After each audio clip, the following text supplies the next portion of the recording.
Hello mga lods, sa araw na ito ay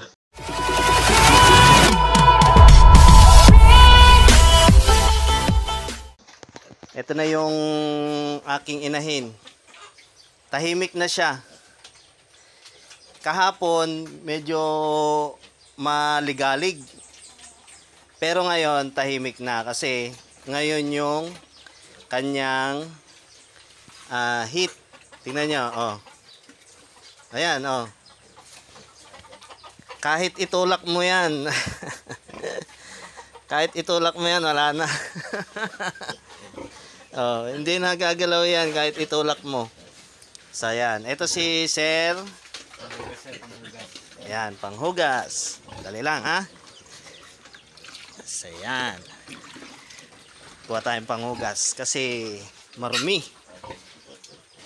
Papaliguan ko sana eh, kaya lang andito na si Sir. So, ayan. Ano nga burata, Sir? Ata, ha? White Dorox. White Dorox. Yan. Maganda yun sa fattening, mga lods. Malalaki sa katawan. Oo.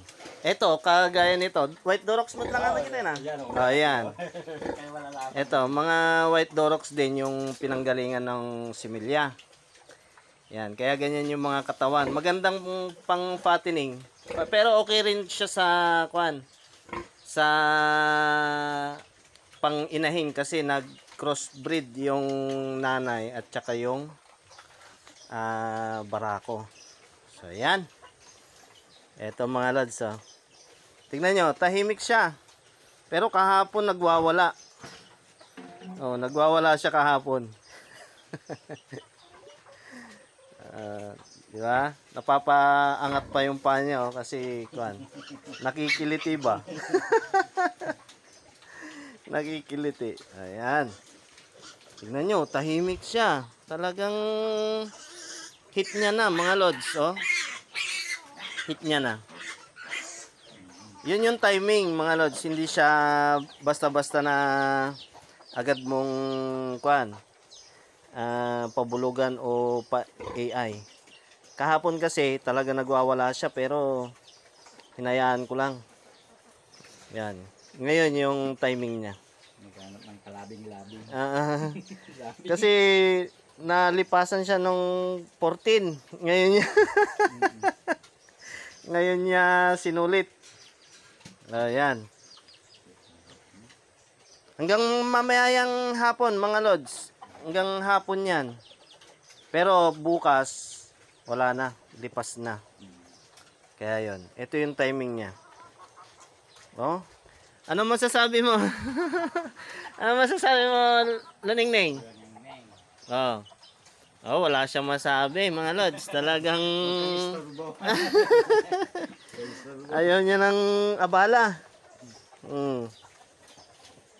Akala ko nga, mga lods, ay hindi siya maglalandi. Gawa nga ng naglulugon siya nung nakaraan. Pero na pala. Alam niyo yun, yung lugon palit. Ayan o, merong nagkakalas, merong tumutubo dun sa balahibo niya. Ayun. Kaya hindi siya gaanong nasaktan ba yung katawan niya. Yan. So yan, sana nga marami siyang may anak. Oo. Yung first anak nito, mga lods, umabot ng 16. Kaya lang 6 lang yung natira, gawa nga ng first timer niya. At saka medyo maliliit yung mga lumabas na iba. Talagang hindi kinaya. Eh lalo na nanganak siya ng taglamig, January. January, malamig ang panahon nun. Oh, kaya yun, hindi nakasurvive yung iba. 6 lang yun natira.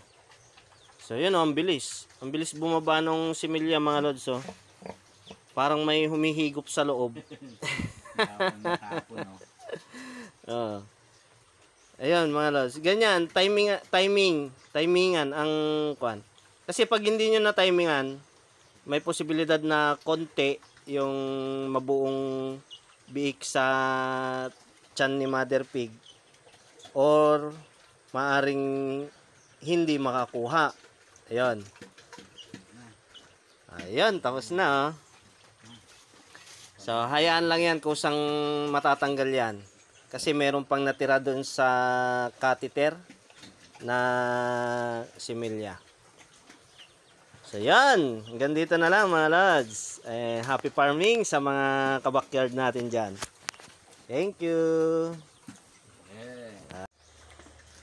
So, ito na mga lads. Tapos na AI itong si Luningning. Yan. At pinaliguan ko na rin siya para mapreskohan yung katawan niya. Kasi nung umalis yung technician, medyo nagwawala siya. Yan.